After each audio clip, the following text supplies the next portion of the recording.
Торжественная церемония передачи Знамени Победы от Усть-Майского Улуса Тампонскому состоялась на границе этих двух районов. В этот же день Знамя Победы побывало в школах сел Охотский Перевоз и поселка Джибарики-Хая, рассказывает Мария Винокурова.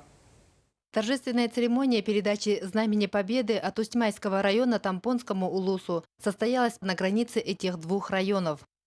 Победный красный стяг из рук первого заместителя главы Усть-Майского Улуса Александра Красикова получил заместитель главы по социальным вопросам Тампонского района Александр Андреев. Одна из целей нашей эстафеты Знамени Победы заключается в том, чтобы сохранить действительно преемственность поколений, сохранить память о тех славных и героических событиях у нашего молодого поколения. Председатели районных советов ветеранов двух улусов рассказали о своих воинах-земляках, значимости этого мероприятия для молодого поколения.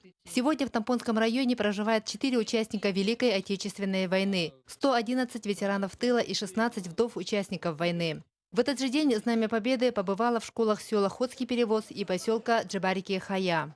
Жительница села Охотский Перевоз Галина Тен рассказывает, что из этой деревни на фронт ушли свыше 300 человек. И поэтому особенно символично, что именно охотчане первыми встретили Знамя Победы. Почему еще так война в памяти остается односельчан?